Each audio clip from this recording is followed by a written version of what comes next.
Ya. Ya, dia le tuor le tayau, le tonua. O foi te me mata e tapo klame ne yaso ya. Ia le tua. Ia le tua. Tu loa la e to te res fatalo fa o ta fatalo fa le foi mo moa. Io lo klame la vetasi. Ia le tua. Ia e fatalo fa sa mo ne yaso e sua fa man malo e su ke riso. Ia te tonu ya na fo e lunga na le ta le talo ne yaso o le fine mulua ia marita tu fai tauna o le yone mta pe valu ia fai mo tau suma tas ia mo foi so teni ia to no foi ma to fa so solo ia lo fai tau i le tato tu fai tau ia ne temi ia se ia mate ne tatu se talo ia la oro ma tu so i fu o ma tu le foi ia va no ma le Pava no mata mo fi. We fava no ina mo matou le tu. Hallelujah. Ia fata pena foi le nia so. Tala no ia o film. Ia film ia lo nganga se famata loto o tu no matou tangata. Se ia famata loto le nia so se fa ia onga oe. Se so swani oe famata la ma yo matou loto o filma.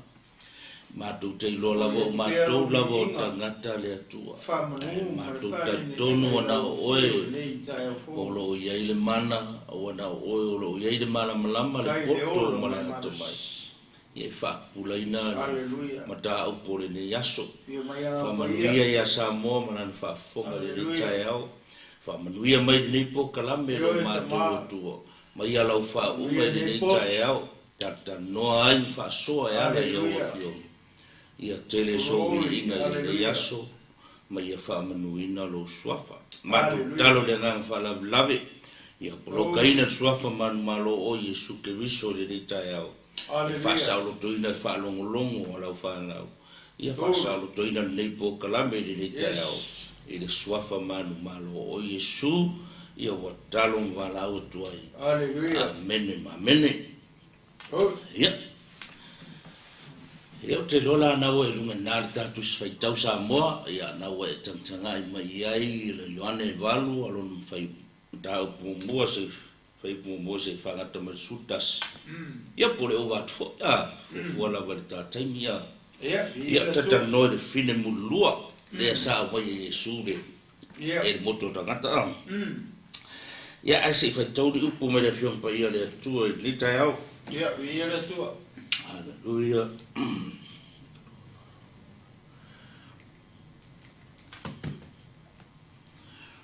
Ona mariwa leo Yesu le monga o rive. O le sengi o le taiao. Roe mariwa ne ai leo Yesu le maramaru. O mai foi le nu umai a te ia. Ona nofo leo ye lalo. Ma o atu ia te latou. O te teina mai e le austus upo ma le awharasaio le fine na maua ina o morilua. O tu ina o ia i latou tutonu. O whapea mai i latou ia te ia. Le awa oe, o maua le neifa fine o morilua. O mauti no lava. O poloa i mose ia te matou i le tula fono. Ia fetongi maha o e whapea. A o oe, pese a se mea e te fetalai mai ai. Ua la tau whapea mai e tofo i a te ia. Ina ia maua i la tau se mea mori ai o ia. A ua punou Yesu, matusi lona tamatu mai lima i re. Ua la tau fesili atu pea lava i a te ia. Ona toi nofo lea o ye lunga, ma whapea atu ia te ila tau. O so tau e le aisana sala, ia mua tongi se maa ia te ia. Ona toi punou lea o ia matusi le. Ua la tau whalomo iai, ua i loa la tau on sala i o la tau loto fua tia ifo. Ona taitasi lea o i la tau maalu i fafo. E afo mai toi ina, o atu i ea o pitoiti. O tu uana o Yesu lava marifafine o lo tui tutonu. O toi nofo i lunga Yesu, ua silafia ua le ase tagata ua na o le fafine lava ona fetalai atu lea o ia ia te ia funa e o i fea ea i latou e na molia oe ua le faasala mai ea se tasi ia te oe ua fai mai o ia le ali ie e lea i lava se tasi ona fetalai atu lea o Iesu ia te ia o te le faasala fo'i ia te oe aua e te toe angasala amene ia le atua le tai au mana i fo'i nifi au tatu te wawa i le tai au tata noa i le tai au i le tala lea ma le moto tangata ina ua pas i le fai upu le mua le fai o mariu ane le o Iesu le maunga o libe o sengi o le tai au na toi mariu ane a Iesu o le bele vai ai fo dale nga luenga Iesu ke biso ai le au mai o fingere o le mana o le amatanga o le nga luenga Iesu ke biso i fo ringa mai o le amaka kalo amen usu mo kalo ya sa we fa kingo la nga luenga amen vai le fai metala tus pa ia nga luange i le monga o le senior tai au ia ki kilo la i le fa ola ma le kai mi le nga ki fa nga kai mi mafuka i le talo ia o kai mi ngi o kai au le mala le haleluya ia o le si le songa le mo mai ai le amatanga o fasfeitau le o le e amata mea le atua i mea tatu te whaia ia wha mua le atua i mea tatu te whaia e vai whana le onga le mai Iesu o le mua wifo i le mauma aru wifo i longa ma ia wha kua sau e leo Iesu ia wha kingolanga bena Aleluia e sao lau e aso kukungol melo kanu koe ma ia pastor mele o e amatai lea nga o le talana le foi mua le aka ko ngofola ma ka ko wawai o le le a onga mota to ke siano amen ma le fatu tu martino ke riso le au paia ma le au pele ka ko uma mai se a foi ia o tona to te mai mo mai o winga la tala foi le ole onga mota to uma a gongo le finga ma mense o kala mo le mo tangata mi to no le fa me alanga i le ko di sala mo le ma pa tala foi mo atu ma pasta baba ai le me le wa mata o ai le nga mai le fa ke kai ngale o Yesu o ai la ka ko le te kinga i fa ke kai ngale esa ko le example po la pas o le fa me nga ele o ka o mer ke mi e fo ringa mai pe o po le nga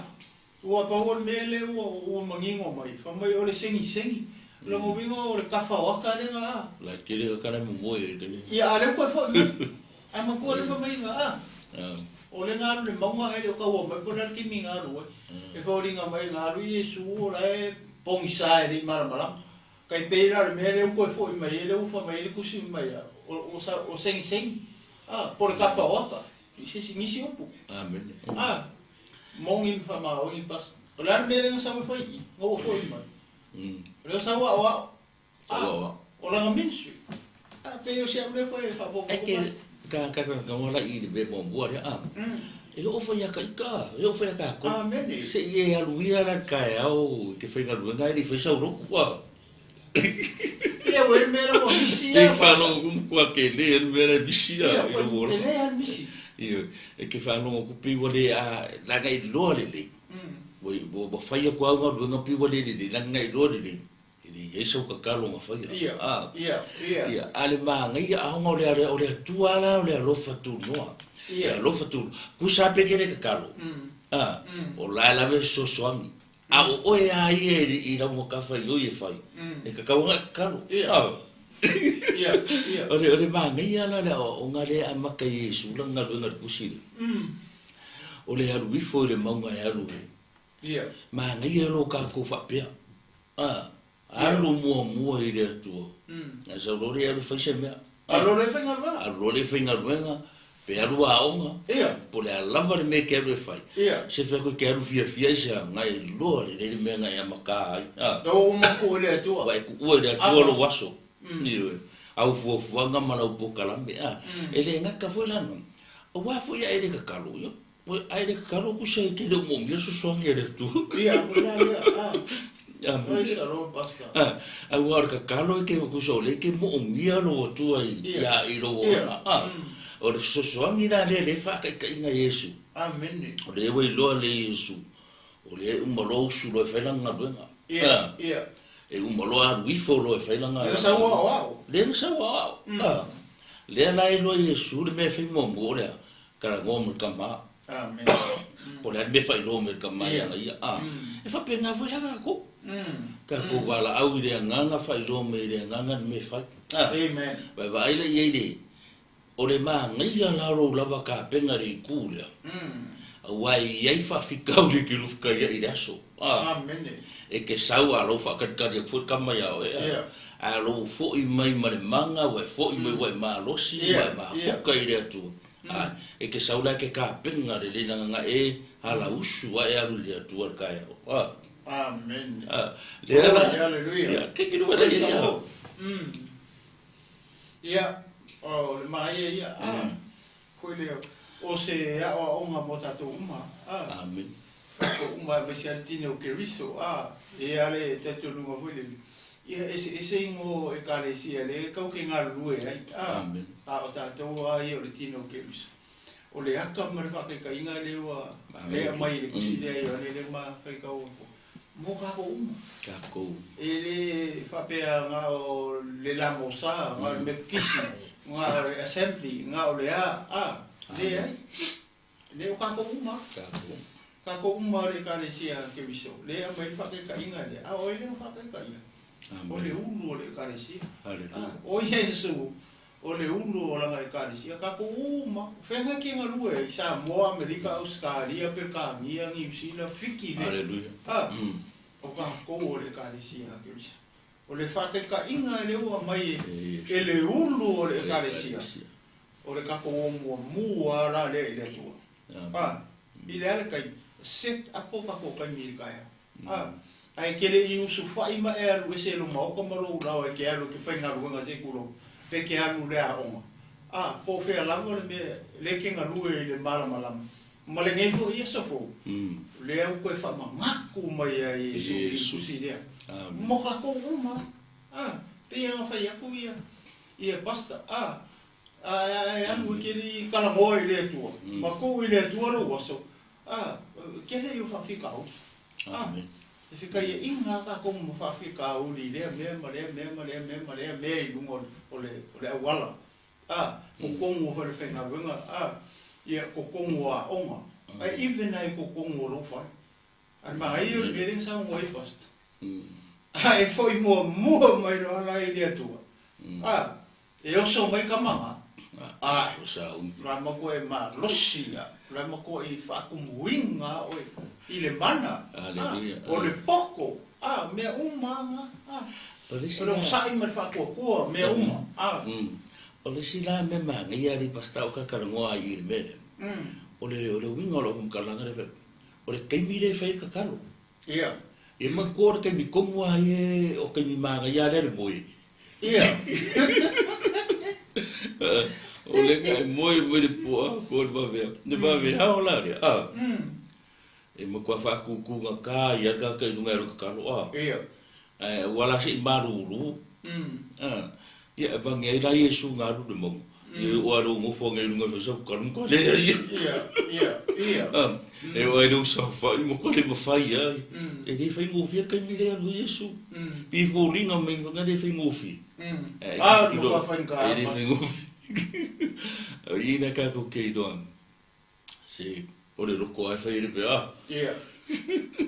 ai fa malos alo fa longo ku ngai sau ka manga o fia moe ya ia o le la vala ma ngai ya lo ko le mafanga fanga o la moe ai ke ro ai ku lunga ma e kalo ma fa ma lo se ko ku li ma e kalo e ke ro e mo ka fa penga e ma kwa ma lo si fa le nga e ma fai o nga ma kwa e ivi ma kai mi le kai mi fa pe kai mi le se kai mi fai mo fi o le kai me ma nga ye le mo ya ka ai ke mo ma nga ku ba la unga luenga mo lo wala winga nga wala wi o le tu o fe ga na e lo me ma pe mai ku lo nga fai le nga luenga le ri lo ma lo sia e vai le o nga Yesu e selva nga ya pe mo fa ele fai mo fier kai mi lo kai ma nga ya le mo ya ga kai mi le fa mo fi we fa mo ka la e wa la o nga la ma nga o se mo kwa mala ma de ya fa kwa la kwa lo ile mo e la ku lo pisu o e solo ma ba o mai e ai ma nga ye le kai mi o le kasi le kai mi fi de mu e a nga ke le au ke sia ka ka le tua kai mingi o kai o li mana malama de kai mingi mo o se lo ma fuka nga de mo de haleluya ia ma sa idea tua ke sau ke va ke fa longo inga le ma ro fa de nga a o fia vo da la ku ko lo ko mai fa pe nga la mo ole mele ro fia ke ma fuka le tua de kai ia sa lo le fa nga lo nga le tua ko man ku a fo la ya so ile se ka ko ia i fa se bia le fun ka kalo se io mala o umare kai au poho nga to ka savani fia mi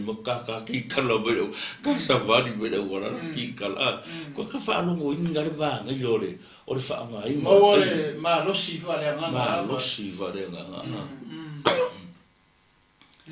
pe la o ka kala mo o ngo le bele sa fa Yesu o nga alu i le Yesu le monga o le sen o le ta o nga lu forola i Yesu o ko foi mai ia le lai ka kilo ngira ka ku se ka ka ba ba ia o le ke se le ka ku Yesu mo ia o ko fu ku li pero o ia ba met finge ia amen basta o ka ye vai na le a kilo mere o le frate cha inga le o mai Yesu o le o ka o me ye o le felicino amen e o le fa ka me Yesu ai mana tu ho la le ke mi le ka ko i ka ko ma le una tupula e le fa pe o ka mi uma ho le a fa pe e ka kalo ai usul mo ngai ka uma e ke fai ya e fiu lua o le o nge ko mu ka ke mo foi e ese ka o le sama ma le winter a fa pe la ka mai la le winter e ka mi nge ka ko ye ai a fa pe le ke anu le mama ye kasi ka o ke lo ya o ko le tika o mo ko le ai a ka ko ku la le ku fa le nganga le media e foi dia o le mamu ale pe ka ko ku le ku fa le nganga i lo wala mai ku lo i lo yo to fa nga maru mo enga ga ya o le ale mamu ke alu ye ga ya o le ku ke le ko ya le mamu ho le ko le mamu la le oi Wellington ia o le maunga re ka kilo i le falanga o le ku le maunga sala mo Lucas ia pasa ga o monte bo ia ku sala ka ke hana e ka ya o mo ka ke o ala ia tu ele i le kakalo a fa pe ko ke fa le winter e ka si al ka o kala a pe yo le ka bua ma ho le siku i la o vai e le ka fa le ngol me le fai zui selva o Yesu e alu talo le monga ka ke le lopo le le kau le ka fai Yesu me le wale o ka o me kuspa ia po le winter po le summer o le si me manga ia ka ku fai ka le fion pa ia le tua pasta e le ai ma se va engor kuspa ia o ka o mai fa pe nga o Yesu mo nga so ka kalo fa kas e alu nga o Yesu ka kalo ao foi mena ori o ngaso nga la kware alu Yesu ka kalo e fer fale mo era ori spiko o le ka ua ngā pe o le akarea mai o le kemi ki maleifua mai o tau whanga o le ana Sau kaimi o le alo maunga o le akoa kau ke lako i lalo le kula fuku le o kako i lalo le alofa tu no pou lea o peke kōkuli ia peke ngofo ia i longo inga mai alu le maunga ia e au ngā kōkuli i tangata malosi pe marong pasta ia ngai makua makua ia ngofo ala i fua ngofo ai lungo la ko tau whanga foi ma o le maunga o le maunga lea kako omo mo le tu ia anga kako belola ia fai kako fe au mar kako wala uinga e usu ala o uma e foi mai i le maunga o le maunga le o le fua i le ka kalo la le ma e kala ngoa ku i le ia e ke le uru fafu malo fan e me o le leo e le moe le tu moe sala moe matas nga ke leo oe makako i le kako uru fai para kako uru fafu le fa mai leo le po le manulu e leo foi le au ia i le mafafa ka ua ke le la me le pasta le ala ko kasi e ke mi le va ve au ia like why ai ma se pisa mo uma tanga ia ka se i fa ka i o kuri vai pe aka ma fai ia o ka lu lo mamba kahalu lo le tu ia man ko foi la riba o le mea le fai e kan ko le tu amen e po ai po o le kamar ko i ngolo matua kala vo o mea e fai e kan ko le tu sa i fa pe amen e li fa pe la kan ko le ele oscar ko le o le o mea ia ka ko ai ia o ngai e fai e su ke sa ona la va ngar ia e le ngaka foi la idea so tangata ya o ale upo le tu ka siranga mo ka fai ui ko anga le mo ia mo ia sei ku lai luma ku haleluya ai le fai me le mga fa e le ia o le launga e le pese e o foi pese na le se pe ya pese nga le karora ia o mea umai ke whaia, inga ia maua i sevi inga o rea tua. Me ia aua kua ide, ia aua kulau whe au ngala abaku le mea ngai ke kama i whani. A whapeke pese, kakalo. Ia. Whawhenga whahu ume rea tua e rau. Maua le, lea ngapa ia mari whahu. Lai mga awa ke pese rau maro, si mare leo lau leo. Pese mele, se are pau lua leo. E mo mea whahu unga rea tua, ba e roa lua mua i rea tua. E vai dai Yesu nga mo le monga kwa sa ro fa nga le awa. Amen. E di fa pe nga awa o lo ni na nga alu le monga sa wa. O le aka mangingo foi le so ska nga ka o le fionga pa ia le tu. Ka nga ungi foi ia fi ke ka. E di pe nga le awa e ka. Alu monga. Wa alu lo e ka mo e fa mo ro pokonga. Ya o ai ka ko ki fa mo i ka nga le nga. Haleluya. Ia. Ana ia le o ngare foi Yesu foi pui runga alu le maua sa roa o ia vai la ia ni mon ka ka lava ka penga le lava ka penga Yesu ke so i le va e li fa penga ko ka sika ka pe ko le manga ka mo Yesu o le mo ka o ku spai o le mo ko le mo ko ke o le mo ko ta o mai ai mo ria mo le fingere o mai ama mai ni finge fa me o mo ki ngoa nga winga o le ngare pau wale me na manga o o se me mo wa Yesu wal pau nga pe maka ese le me fe Yesu ese pula fo na la o mai mose la o mai ka o mai mose me le polo ai mose ia o salo ma ia ke pasta le media ia uia mala u faisa mala u kilo ye ole mele mo ria e tangata e fingi ole mele ko ol mulua akong ma umi huske mi sama pa so ai pasta mele aka ku fai ka ngene fio pa ia le tu ole mele ka ol mulua ele kasis ko nga mulua pasta ia mulua fa nga O le ai, mulua la le foi le fakingo kingo. Le anga o le kula fongo e ke mau mu le pule mulua. Ke mau le soto lusfulu, foi po sfulu ko wa mai aua e ke mulua. Le nga mai a mose lunga mongo sinai, I kula fongo mo I sfulu. O le mea kongu anga leo mai manu. Nga leo mai ka o mai mose. O leo mai marea. E mo lia le fafingi I lalo le tu la fono. Ai makua Yesu. O le ako. O le kurikuli na le wari Yesu. Iyo. Wa le nga mai ka mai. O he la. Leo fa mai mose mau ka whapea. Ka waile ma. O le asa upala. E lua la mea kekelea o ke ino e pasta I kongo le kala lea. E lua vaenga. O le vaenga mua. Foi lea. I mea whapea. O le mea leo le muli lua. E whakingo e tangata e tō lua. E ko lua kaka whakingoa. E le mwhainga e muli lua nga oe wa e silka unga le mea nga. Te a e whaia se mea ia oe a. Le upo le tua le makau kala koe.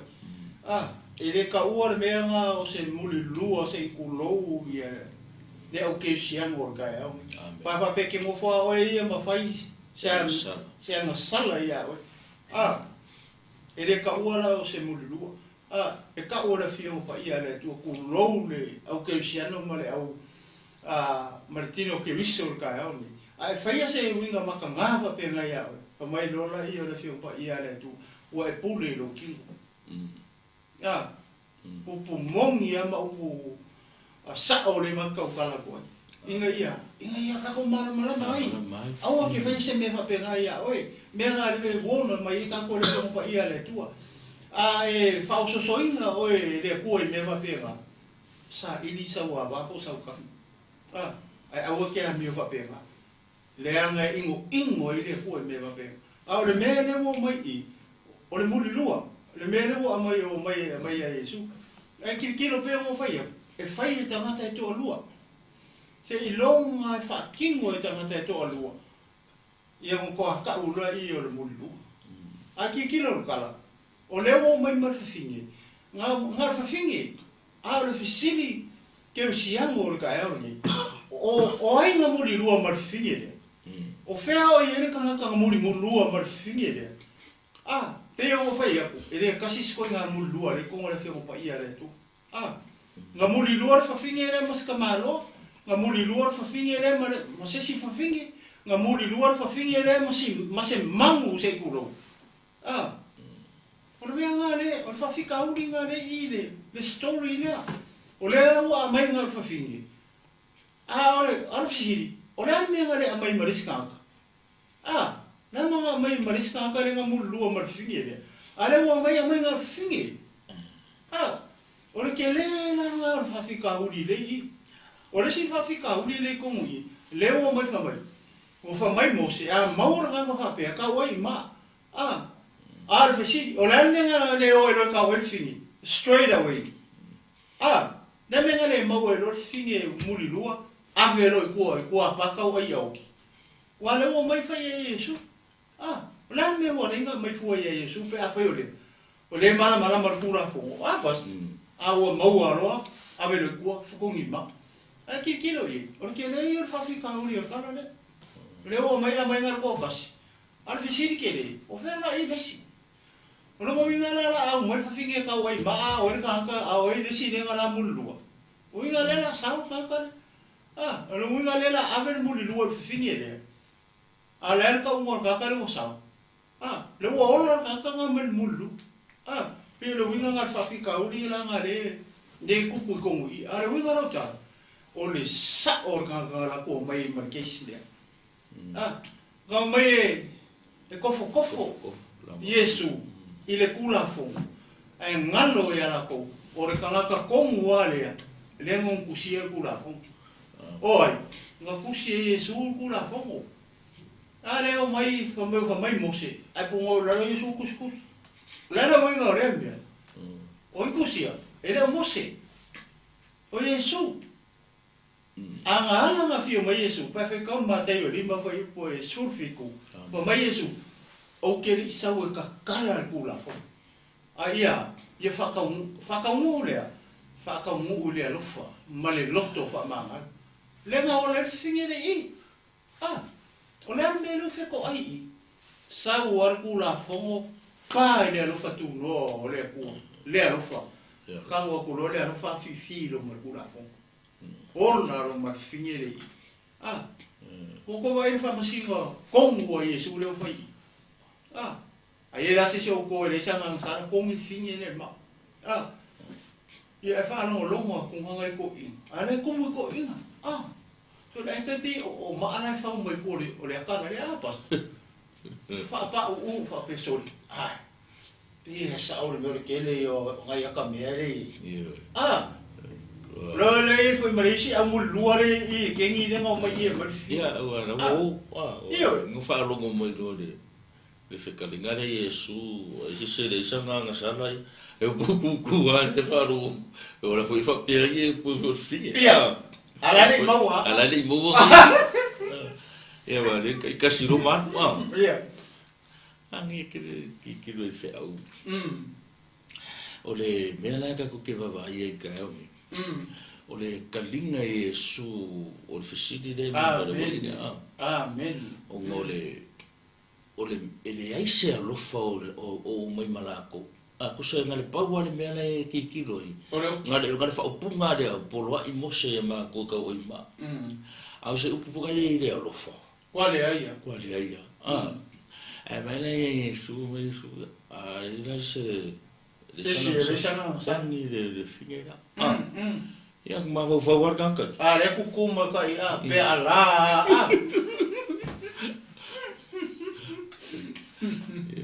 ke le foi me fa pengi un po fa le nga fa nga filo me como se me vo nga le sa ku mai sa mai ku ko mi ma mai ko e o sa on me nga ku ko nga ki do le finga ro le po ko man me nga ku mai mo mai yo ma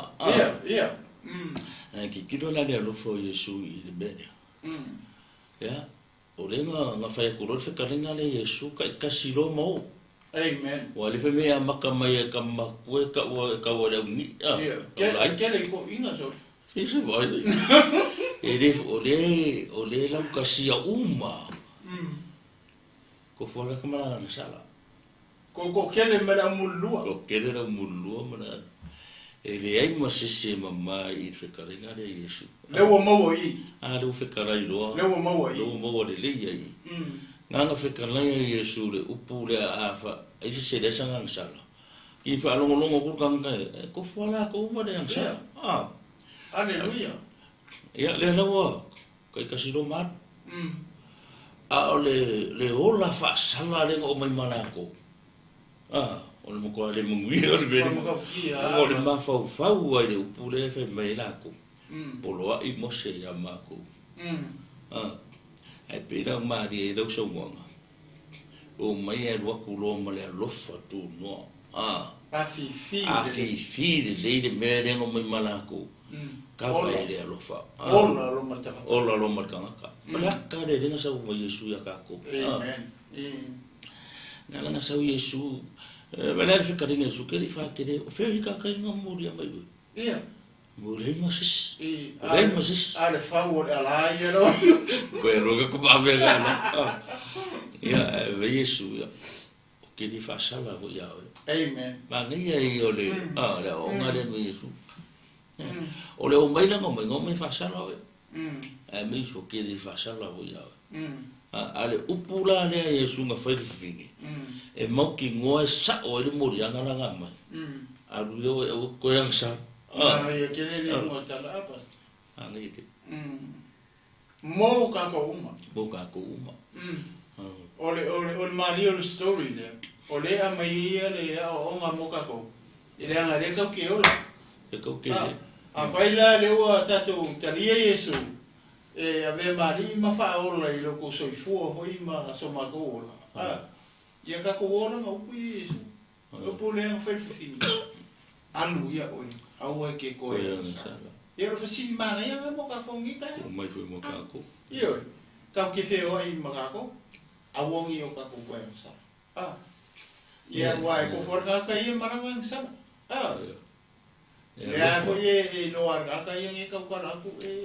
Ke nga sa ko ke fe mama. Ia le pasai no mai isa ng sala ia. Ngai kere o ngare me Yesu o ka ko mo ke siano. Ia. E lo fa Yesu ya ka ko me lo fa Yesu tala ta e de fi re sala. Ia. Ai vai re mai. O ke ri fa sala fo ya oi. Ai a wi oi. O we ko ya sa. Amen. Le mo o ko mu lo. Ia. Ko fica. Ora sim. E mai tala le pasta o la vekala. O le ka ke le no ko mo pe mongi mele nga fai le wari pe o fai ku mo mo o le mele o le muli lua i le fion pa ia le tu le ku la fon o ka mi e so ye o ki no manga le wo mai ngar nga ko kas le fisi ke le o ai ka muli lua mar fingi pe o fai ko le ka sis ko nga muli lua o le me nga mo mo ma sis fa fingi o le me nga mo mo ma ska malo ia por menga mo moe masemang awa mo moe ka mar mango le muli lua e o ki uma al kai mea so le tu la fono le au te muli lua le mai le so te lus fu foi pesu ko kula fo fu le mai le ko ya mo mai le mo sina o le kai mea so le Israel me le ko e ko apa ka wai lo ma le si ke le anga le ke mo fa mo kilo i pe mo i le me o mai le wali o se mea nga mai kofu ai Yesu. Ora nga ren fa mai nga mai kofu. A le mea na ringa tap lo ma fo. Pe o mo fai. E lua nga e fai el mea. E le me fai fai ska ko kas. Ka ule o ska ka mo lua pe le se lo nga to luta kata. Pe o mo fai.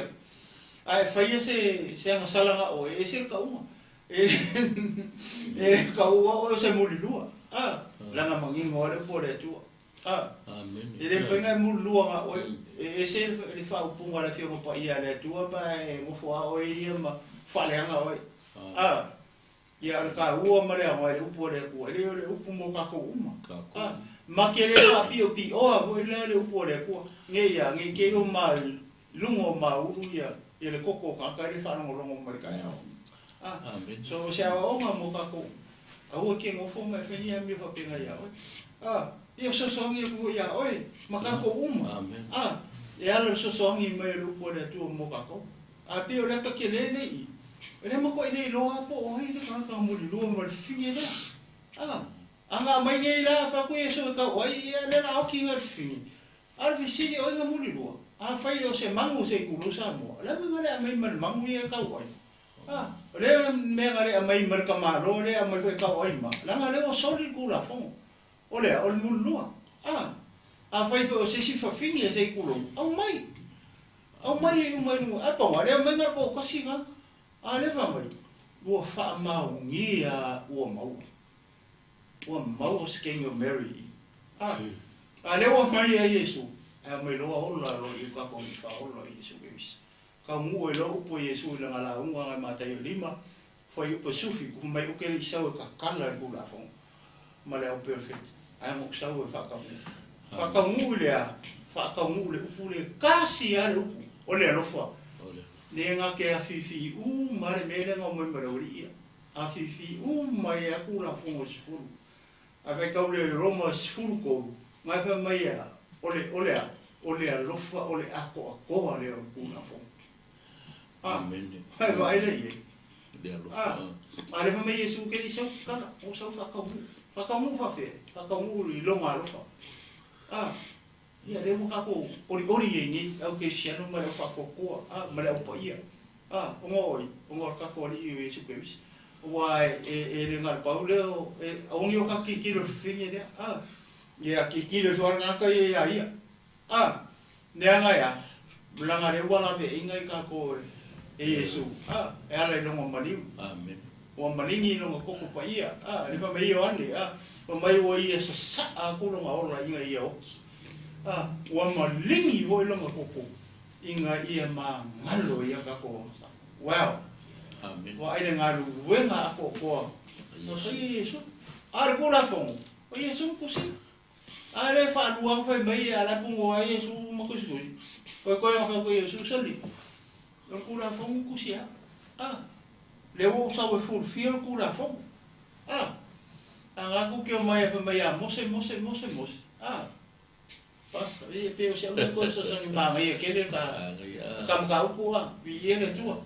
Ia o le sila me mangi ide ka ngoi ide vai na o Yesu o iga ko ke loa yo Yesu ke biso ia mala mai de ke sano uma o lola ia mai fa longo i pokala me o Yesu ele se Yesu fa sala ia o le Yesu fa ola amen o le ma fa e manga ku o Yesu nga ofo a ko mai mo kanga amen o le Yesu fa ola na sau Yesu fa e o vala le nga ngol fingere o le mo kwa e Yesu le o nga le lo ko fingi o le ola fa mangalo ma fa ya pi o ke le fa sala ya la nga ile menga sau Yesu fa ola le nga ngola aleluia ke le fa sala ya o ai vai o le lo alu o ko yang sala o le mela nga wa la nga sala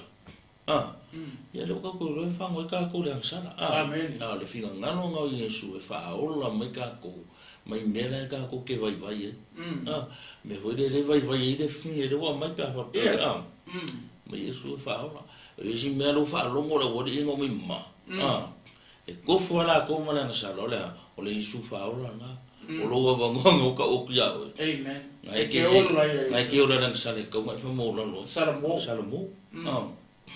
Yesu fa ola amen ma ngai ke le o lo de ku ko le ngo o le si vo la mere mai ia ka ko le o ke usian a fa pe fo so fu se si ko inga so fu nga va pe muri luo glory hallelujah ai bo koma le oro kai me le po le tu a va pe fo ka ko so fu ma ola ile ko inga ola nga ia lo mo ningo ar ka o ni le fi Yesu le sala alo fa me fi alo o ko ya sala lo ko ngore ava ngo nga ko ya e vola na ki fa lo mo po kalami o so fo mo la ile de ola ma le ki fa lo mo po kalami o le ka o ya o e mo wa fe o hallelujah ka ko ese mai i me ni ele mo e ka ko mo ngui o le tu hallelujah ma fa le ola fa va le ke fa ya me le pe le la me le vea e kamane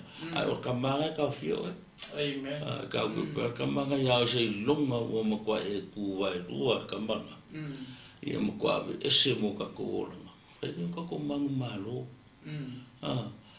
ka si vai nga me ai misal mo la sala le fa de kingo e fa de kingo ka o le nga sala ga e mo kwa le fi ile tu o le nga sala fa nga ro kingo amen e fa nga ro kingo e fa kingo le nga sala lo fa ka nga o me ngo sia ia de fi ile tu e ka nga va ko de kingo fa pa ia nga kingo mo de kingo le e fa per kuspa yo le man amen o le man le tu kingo le ngo le mele e ka kauso se ke sanon fa pa ia lo kingo amen o le se o lang fa pa ia nga fa mai asa e ma vo fo le nga ngo le tu fai e fio ko kongo amen me la le roma sul do ho mai ko na ko kingo ka ro ola pa ia ma me na ma ngi foi la le o so le roma le sungu awa sa o le me ku ye lo kingo ma o nga le lo kingo le tu o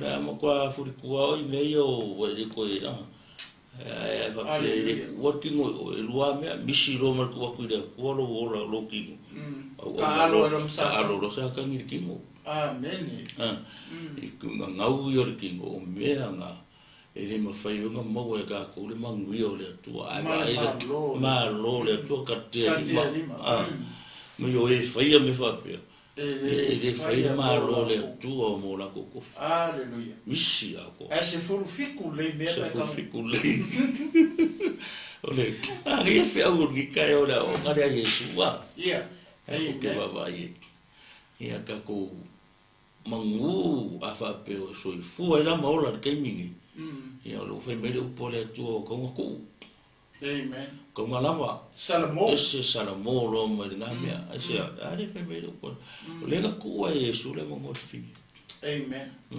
ke di fa sala ya la ngole ko fe ko le yesu fa ola ele o yesu fa sala ya fa sala fe mele on ko o lo wa lo pele nga be su mo o fe mele wa fa pe la vana lo fa mele tu ile la lo langi ile la lo langi uma so skankara mo fot ko ia ina ia awani fanno setas fa tu o le fica ngano na o le Yesu faola na faola ka ko mo yo ka ko sala ai faola uma ka ko ai le fa sala ka ko elga o le winga o le fam kalanga le fa ko le Yesu faola la ngo le winga na le na sa Yesu e mariu mo ka ka amen e faola mo yo mo le o sala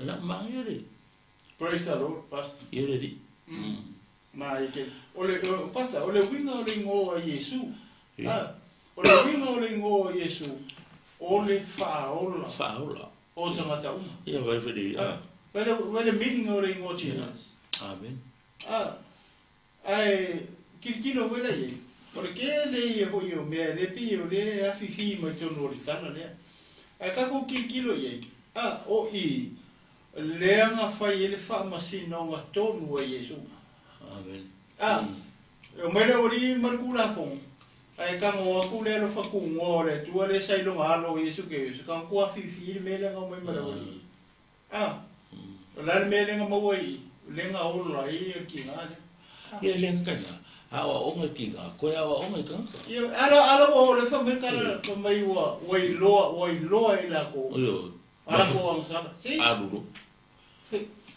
ka kia ilo mala ko mai ilo mo fa lo Yesu ai ole sika ole va ngale martala le ka ki paso le ngal mele le kupu ile termine ile ya wa te pulanga le ka ko e kupu ko lo mo mele ole fa masingo fa masingo desi pa pe so le o le ama to le o nga mo ka ko o ka fa pe nga ku ia Yesu o langa mea nga e whai langa o Yesu o le wha masino o ami o tumi o kako ka ngaka kusa o mga kako ne wha mai roma i toru whai pua lua koru ua nga sala te ngata unga ua le vi inga mai le tu so a wala kau fia ami o komu ma hoi lele ia ar kako nga sala i makau kia lea masisi kasi ar kakang whanga o man mga wale fingi se tu lo e le sanga nga sala ila rangi nga ka ko di Yesu Kristus nga le alo pele to tasi ore tu ka ko fa nga uma ya mara sala mga bo ka kinga pe fa me ka fika tu pota nga o fa nga uma mga bo lo kinga mara sa ai sia nga le nga makka me yo ka ko ai ma ko ya ka mai le mea le le nga fo le ka mara ke le se tonu foi po sulima whangau mai le ki ngā ia le kamanga ke kui mumo ia lo ulu lea lau sau te yung ku whalong le whai aku pasta o Yesu whaola sa o le e loa le winga o longa mo o Yesu o le whaola o antanga o e ngā ke mai moa mai ia mama ua fo makako ai maise ara ka ko le ko le kare sia ai Yesu maise aka ko le ko le kare sia a walangi ka ko le kare sia mar ko nga mere por mere nga mai mara o ia mara ko ma ia ra ma ai ko ko ai ma ai mai nga no fa kasi ko le kare sia ke ia ia mawangi sia nga mo le malo ia ai sa le ia o le media nga le ka kala Yesu ani o ko yung sa mga kuara ke mingo mai Yesu mo so ui mai lo i Samaria ai ke wa ia ku ia Ioane mo lo ngauso ele fa gaule se peta yo e pe le mga ia ka Samaria Yesu fai lo la yo la kala Yesu pela ke wala au le lang se pa u hi fore af se mu o kan kai o ngana ke mo ai e lupu le Yesu ke le o mala me ngai lo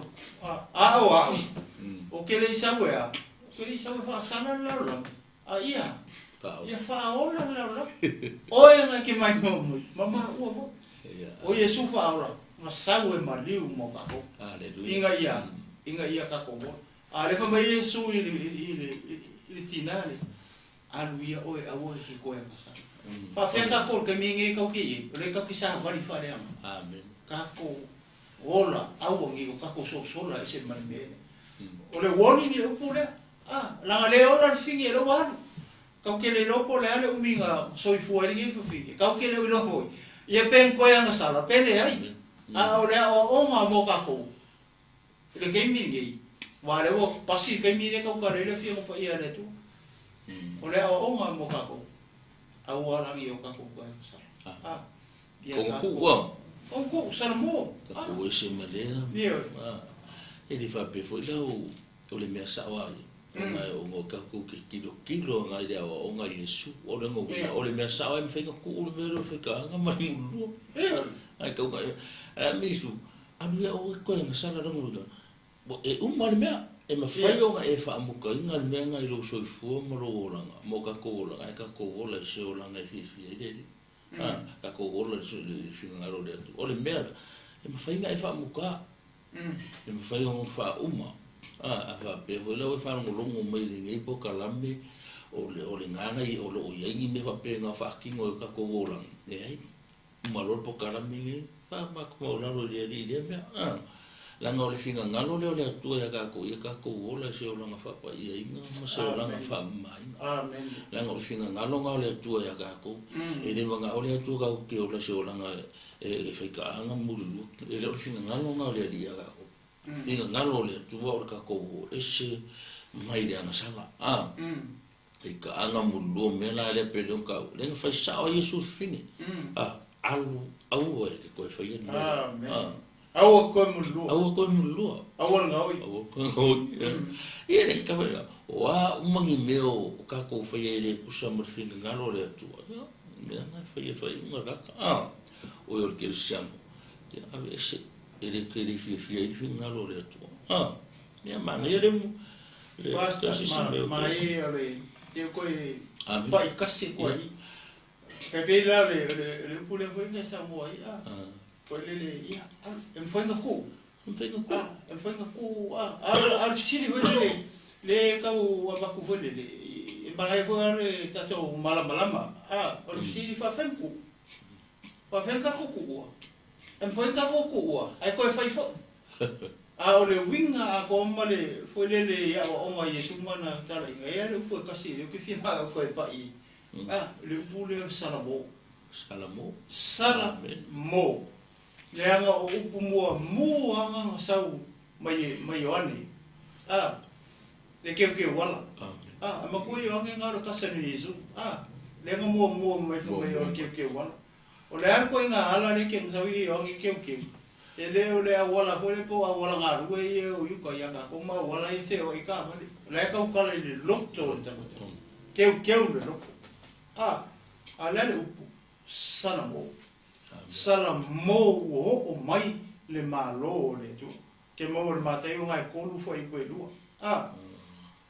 o so me matai o e fa foi po sulfiku sau Yesu e whaila nga ministry e mangkua e ongo masinga makua e o ange baba kiso e Yesu longa kasa ne kingo ai sau Yesu e maka langa ministry o upu ai e kas na salamo ia ua o mai le malo ole atua ole mera nga e mwhaianga kako ave seare mwhaianga kako ua awa kako le salamo em foi a kako fai ai ora kako salamo mo kako lo le na sala le kako ke fai ia ai kako fa sanga ku ia Yesu salamo furi ku mai le sala ai fa sanga ku ia ku lo ku ai le na sala le nga fa sanga i ia e whaasanga aku o fufonga mo mako fui maka. Ia Yesu le ku mai. Amen. Pau wa le ole. Ole me mwhai e inga ku. Ole kako sana mo. Awa kako le sana mo. Ia rongo inga whai pea. Kau ke whai i pea. Ora ka ua le ka ole tala lia. Nanga lele o mense le Yesu le upule i whawhingi. Ora upule whama Yesu. Anu ia oe o sa. Ele whapea me o sana mo. Ia au kako. Ma e iru mangingo. Kako uma tino ke riso le whako kua ma lau pele. Ma lau pa ia. Kako sana mo. Ako le whama whaso hau pole upule. Se lau one school degree lau teu. Ia o nga e wa ai sa o a le i le kua. Alau a ulo kua i le sa. Awa ka ko le sarambo. Ia whai pea.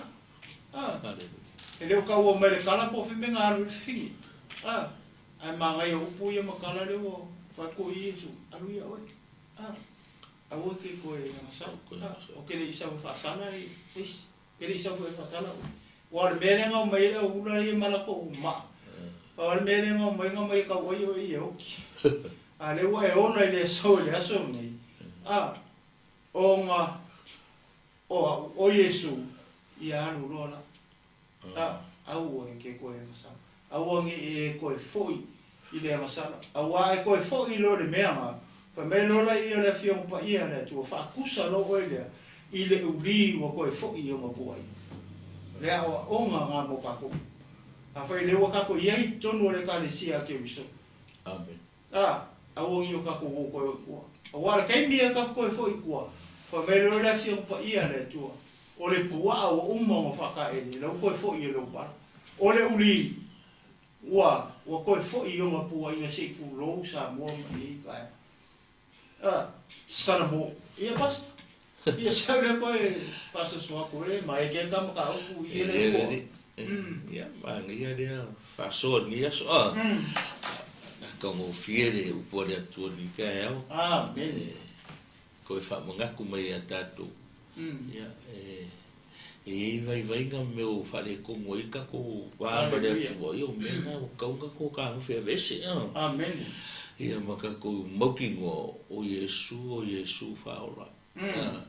Ia e lo lesi mea kaunga kako i loa mai ngi whea. E kaunga kako ese mea. Ia. Whapea la, so i fua ese si maola ai, e ma wā mai pokalame ngi. Alleluia. Ia o leo kako whanongorongo whakasi e leo pore. Ia. Ia e leo fia e Yesu ke viso. Amen. Ma le mele le na manga o Yesu ke viso leo lango whike ngi. Alleluia. Ia aluia oe toi ang sa. Ia, ai singa i whiau e kai kō inga ma oe sa moa. Alleluia. Ia le ngata foi leo la talo pe Yesu ke viso. Ia makanga o langa ministry e halua le maunga. E halua ka kalo ma sau whai ngā rua ngā rea tua. Manga ia voi le songa o ngā moka kou ni aso. E mangkua e keri i alu e whai ngā rua ngā rea tua. E kaulama ngā e haru momo ke. Sa ili kano. Mai e marusi, e aroru kako marusi uma. E leile whai kako wha moi rea tua. Ka iala ngā o sosoangi mai le whai ngā ruenga. Ia mi rea tua ni aso. Samoa ia o ke lo le upu matango fia rea tua ni aso mo tātou. Ia i fwoi tute whai wa ngā ruenga ni aso. Mana tua Yesu ma le neife au. Yesu ma le fine na mulua. Ku ia Yesu le avanoa. Whaola Yesu ma le mea mangu a whangoa. Ia, whamangi kere rea tua ni aso. Ia pasta. Ia koku e rau sunga pe sisi me ke koe whisau mua i. Kalongi i pao. Kasi ele upule pe fia pa le kiki e. Bapte. E ke o kako ngā ia le whape le whawhini. O le whape ngā whinge e kupo le mea. Le ai e awhie ko i mātou tamā. Au le aka ko le whinge le. Moro ke mingi o kako i. O le aka o le whinge. O le aka o le kanisia ke viso. Inclura le kama marikinga kalabo le ari ko ngā makua o ke visiano ai o ka ko uma o le aka whinge. O kako ka sala o kako muli o. Ai mana tua Samoa malau fasa Samoa ni. O le fa mama le karesia ke bisa. Amen. Le anga le fa pe a ka fingi nga o ke me risiki nga o ese flight of fie ese flight ka malo ese flight ka la bo ese flight ka le ka ke o fa kasi o ka ko le karesia ke bisa. Amen. O le aka nga fingi le mo kako o le karesia o le fa mama ne fa mama o le me le fa mama e sura nga e karesia o le vai malanga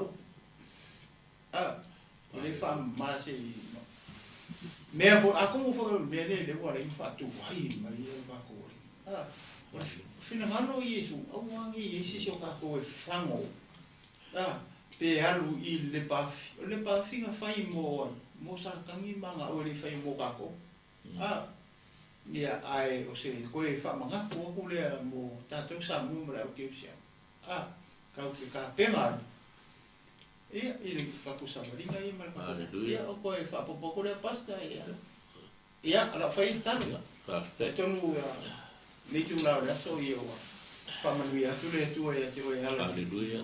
Ia le te no fai tu talo fai oi le fa so poi man ta ku ni tu la so ia fa stai tele tamamo la upu o la upu mo I mato uma o la upu mo la we kalisia o la upu mo le au pa ia o le upu mo le au fa tu uma o le upu mo le au pele lo mato o lo fa manato mai a te mato o I mato o tau po na sala o leo e fa manato ta o le ala I la upu tama ia mato fo la au ne o mato ia saunia I mato mo le aso leo o uma na fo mai e te fio mai e si tia lo we kalisi tama ia nga la upu nei ta au mo I mato malo atu mo le mana ina ia la me ina se nganga mo lo malo mato tu ai fa sili na ona fa malo sia ile kalisia ke riso ia ina nei ta fo fa mania sunga ia mai mali o nanga mato tu fo le poto mo le mai ia awale fa tau tainga o le ala leo ma le ala ata fa mania sunga fa au ma fa tu ma le kalisia ia lo mato tu ma le no fuanga o mato o mai e fo la tu ia fa mania foi la ona ia tu tanga le vau fa manu le deta o mama futa ma tala noa ia momori atu la upu ki la we kalisia ma uso ma tu fa fine le ta le ta ma se upu ma tau tala I le tusa ma lo fina ngalo tama fa ma ngalo mai ma o ma te vai ma te le lo se ia I watu me uma I la fio ina ia tele mama o lunga se vi inga o lawa fio ai tu ma pe le fata wa so ma to ora te fo ai moi ma to tu so ma to malos ma to te au na to pe I la fio a ma to mo le ola ni ia I lo mo lo swafa Yesu o ma tano ma la o to amen